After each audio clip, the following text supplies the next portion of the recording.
be honest, no one is going to out-Tolkien at the elves, the dwarves, the wizards, the very classic fantasy that everyone thinks of when you say a high fantasy, an epic fantasy. You are talking about Tolkien.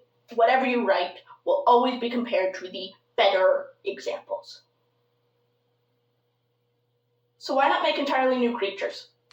Hello! My name is Ella Jean, your local fantasy author, and I am here to encourage you to make your own fantasy creatures. Hear me out. I was super nervous the first time I tried to make my own fantasy creatures.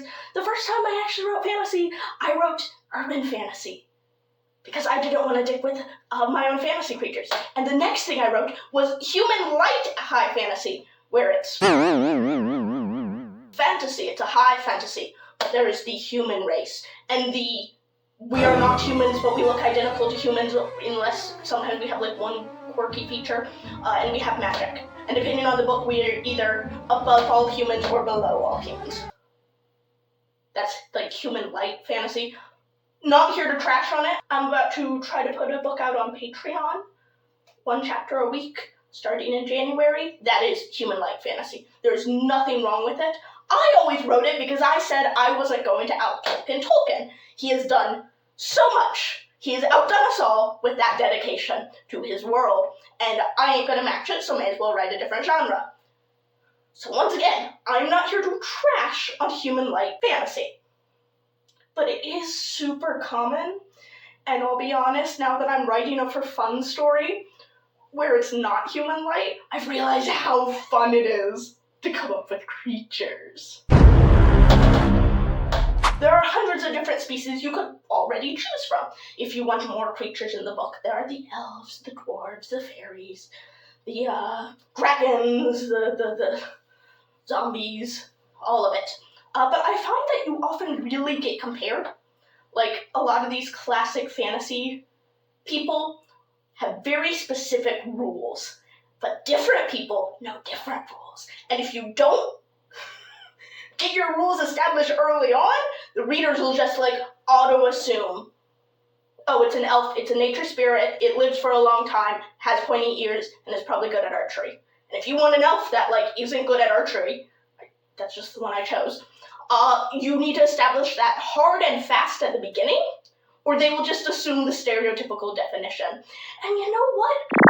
Hard and fast establishment of, like, world-building rules is somehow at the same time one of the big no-nos people tell you about writing fantasy. So you get caught in this catch-22 of, on one hand, you obviously want to establish that your version of this species is completely different and does its own thing, but on the other hand, you don't want to feel like you're leading your reader through all the world building, so what do?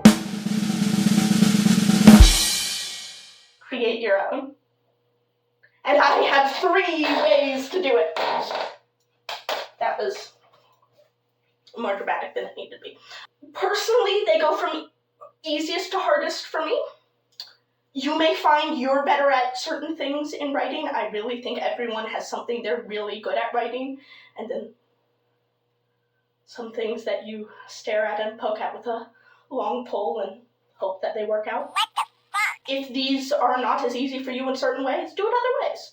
That's the fun about this. Believe it or not, we try to have fun when we're writing, because it's supposed to be something you like doing, and not just a capitalistic world where you've turned your hobby into your actual thing on life, and now you're stressed about actually writing and doing things that when you used to love it, and it used to be like the epitome of a perfect hobby, but capitalism has fucked all of that. Did I get off topic? Easiest way! Big flashy lights. There's going to be some fantasy purists out here who say this is a cheating way, who say how dare you even suggest this is your own fantasy race, how dare you just have railed against Tolkien and now come in here with this bullshit. Easiest way is to take something that basically already exists and add your own flavor text. Oops. You see, I stand by the fact that elves and like humans and dragons come with very, very certain ways that people perceive them. That if you want a dragon that doesn't look like the very stereotypical dragon, you need to describe every single fucking dragon you come across in your series. If for some godforsaken reason you want them to have feathers, oh my god, you end up describing feathers half the time. Because people are like, oh, dragon, scaly lizard things. Easiest thing to do. Switch the flavor text. Call it something different. These are the draconic species. These are my sprites. The little people with wings. They aren't entirely like fairies. I don't know what you're talking about. These are forest spirits. Yes, they're very tall and very knowledgeable, but they don't have pointy ears, so they aren't elves. And if you call them elves, that is wrong. This may seem like cheating. If you want to consider it that, go right for it. But I honestly operate under the belief that nothing is truly original, and the way you make something original is by making it yours, not by trying to come up with the most unique basic building block of the story. You make it original by your unique vision of the basic building blocks. This is a really easy step. This is like the bare bones most basic way to do it, because people, you tell people, you describe this thing, and all of a sudden people go, I have a cultural touchstone for this. It's similar to elves, humans, fairies, whatever is the super generic version, but it must be different because it has a different name, and they're more open to learning about the interpretations because you've given it this different name, so they aren't immediately slamming headfirst into the wall of the stereotypical, this is what an elf has to be. And completely honestly, I still know some authors are screaming at me, and I'm gonna sit back here and say, how many of you do this with animals? How many of you do this with animals? How many fantasy stories have you read where all of a sudden you have a bunny, but it has crystals growing out of the back, and that's the unique. That's the crystallized rabbit. You see, this has very important cultural touch. It is not the same as a rabbit. It fucks less. I don't know, but this is the magical glowing deer. It has extra antlers. Not the same as normal deer. Oh, this is my super cool sand fox. It's like a fox, but it can dissolve into sand, and that's how it travels and hunts. Yeah, people do it all the time with animals in fantasy stories, because to dedicate your entire time to coming up with a fantasy animal is incredibly difficult. It's way easier to just basically combine animals with a natural thing and just call it, oh, this could never, a deer, don't know what you're ever talking about. And if you think that may even be more unique, then you're right on track for the next step up. Number 2, my next way of creating a fantasy race. Let's say you don't want to just rename something because you have all these ideas and magic, but you don't know how to put it into something and how to keep it balanced so you don't have a character that you realize could solve the entire plot of your book because they're so powerful, and you have to go, oh fuck, why can't they do this now? Not that I've had that problem before. The next step is quite literally to think of a base human and think of something really, really cool. Wouldn't it be cool if humans could fly?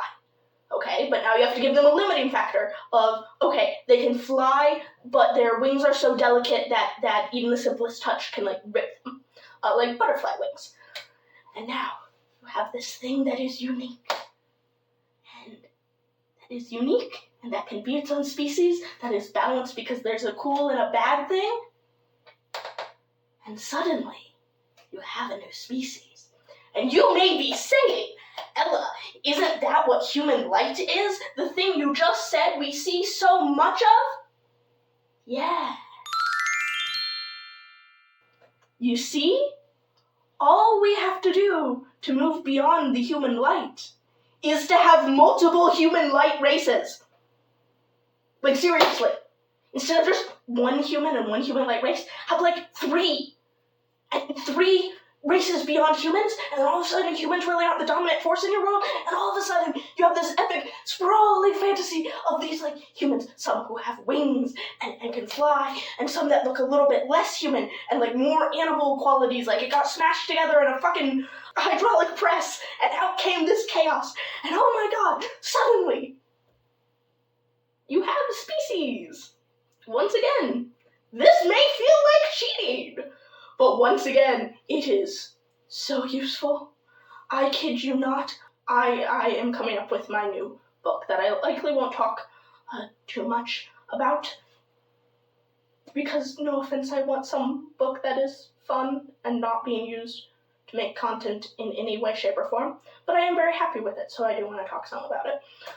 And I have things called walkers that are like literally humans on stilts. Humans that have been like those stilt walker things. I was like, ooh, wouldn't it be cool if you just name those walkers and now you have these things that are really weird and walk around and have like long limbs and stuff.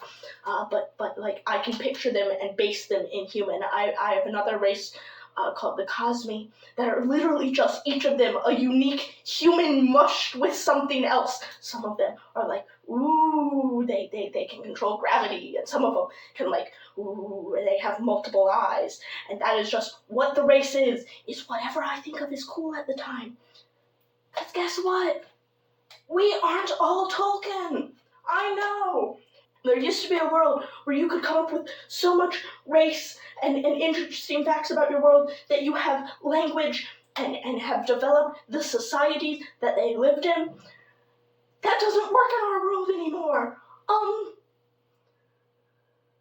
The time it takes to develop that and the fast pace of the world that we live in, they just don't mesh around together. And you may go, Ella, that seems really, really depressing, because I have this really cool idea and it's totally unique and totally been something like wild, and you're saying I can't use it. Let's get on to way 3. The last way that I still think is super easy in the grand scheme of things is to literally be influenced by the world you've built around it. If you're someone who like comes up with world before you come up with characters, you may need to flip these two. But like literally all you need to do is figure out something in your world that's different from our world and have a creature that either is sustained because of that or is put down because of that. And why? Evolution. I will be completely honest and I will brag for a minute. The world I have come up with has gone through many, many generations, and the spilling of blood has given new life. It is very much a book about renewal and life through death. And I came up with something called shades. Now, these are not ghostly figures, as we would think of in our world. These are grounded in this new world. There was the hunting down and murder of a very influential creature called the Bringer of Strategy. And for a long, long time, she lived way longer than she was supposed to, and she was hunted down. And when she was killed, the power that she had built up was strong enough to release an entirely new species. These shades that, instead of feeding the way you and I, they were created in a being that was made of so much spite and anger that they feed on emotions, and negative emotions typically, but they can feed on any emotions. And they do it by passing through people, except for in my specific world, blood is very important. Lifeblood is like what keeps the world going round. Lifeblood is how you gain power, is through spilling other people's blood, which ends up with a very militaristic type of world. So these shades aren't completely beings that can pass through everything. They have cores. And their core each is a unique color of which like shadowy material is around it, and whenever they go to move a part of their body, the core rushes to that part of the body to like have a physical movement and strength and power in the world, which I think is really cool and which I really like, because it is completely grounded in a world of murder and strife that I have created. Now, you may have noticed something. Personally, to me, this is a creature that sounds entirely fantastical. This is the type of creature that you would read about and go, this is high fantasy. Thing is, I doubt I explain it well. I really can't explain it well. It is a creature that is completely ingrained with the book I have come up with, and without really sitting here and explaining the entirety of the world that I've created, some aspects may not come through. Some parts may not be fully fleshed out and make sense, because there is no touchstone to this world. It's a touchstone in my own world. And while that is wonderful and creates fascinating characters that feel alive in the world you have created and make your world feel alive, they can be incredibly hard for readers to get used to. They can be incredibly hard for readers to understand, and it takes time to introduce them, and as a result, to introduce them right off the front could be incredibly restrictive of who will want to read your book, because it's so hard to get into. It is difficult for some people to understand entirely new fantasy races, which is why the one last twist of this video, use all 3 methods. Use all 4 methods. I know I keep referring to a book that I'm literally not going to let you guys read, but you have to understand that I'm very proud of it. I have 14 creatures in this world, 14 different types of beings. They range from anything from elves and humans, because people will immediately know what those are, to lightbringers, wisps, and shades. Things that there really is no cultural touchstone for people to understand. But the important part is I have a mix of all 3. I will likely start this book with a human or elf character, so people right off the bat can connect to them. From there, I will add in characters that seem beyond our world and draw you in, but aren't so many things that it makes it confusing and makes me have to sit down and explain pages of the world building in order for something to make sense. That is the crux of fantasy writing. You kind of need to use multiple tools. You see, any one of these aren't better than the other. One of my ways of making these creatures is literally to just make multiple human lights. All of them are useful, and all of them can serve as tools that help you fully flesh out a world to the level that you're comfortable. If you want to write a book that is Tolkien-inspired and spend years coming up with these characters and these backgrounds and these creatures that we have never seen, all the power to you. This isn't meant to take away from that. But it's meant to remind you that if you've been intimidated to write high fantasy, to look at this new world that you have to create and feel like you're unable to come up with these new races and these new deep and troubled and complex ideas, it's a reminder that they are not as complex as you think they are. I promise, however you come up with your fantasy characters, your new races, they just have to fit your world. You don't have to follow all our rules. You just need to figure out the rules of your own. And I think that's why it's really fun to sit here and come up with fantasy races. Why, believe it or not, this new book has given a spark back to writing is because it's something new. And sometimes that's all it takes. But as always, remember that writing is difficult, and daring to continue past the first page is brave, especially the way the world is right now. Please, I want to form community with you, because I truly believe that anyone can write, and everyone has a story in them. Thanks. And if you're actually looking to subscribe to the Patreon, starting in January, I'm gonna be posting a book, 1 chapter at a time. That's gonna be 33 weeks of content.